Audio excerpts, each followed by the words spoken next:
দুর্নীতি সারা পশ্চিমবঙ্গে ছড়িয়েছে। শিক্ষা থেকে বলুন, স্বাস্থ্য থেকে বলুন এবং রেশন দুর্নীতি থেকে বলুন, যা যা দুর্নীতি সব দুর্নীতিগুলো ছড়িয়েছে।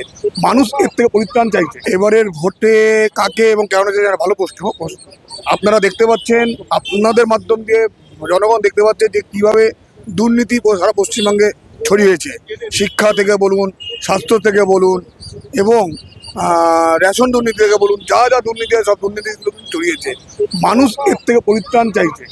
মানুষ এর থেকে পরিত্রাণ চাইছে যে মানুষ চাইছে না আর এই সরকারকে পুনরায় আনতে।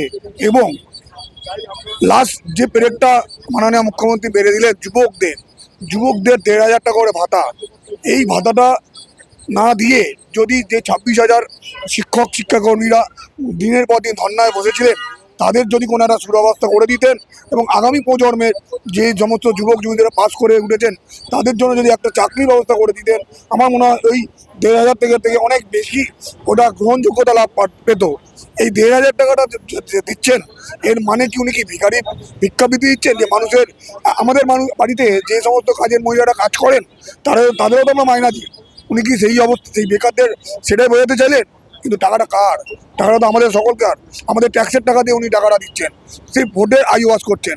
সুতরাং এই সরকারকে আমরা কখনোই আর চাই না, এবার চাই বিজেপি সরকার।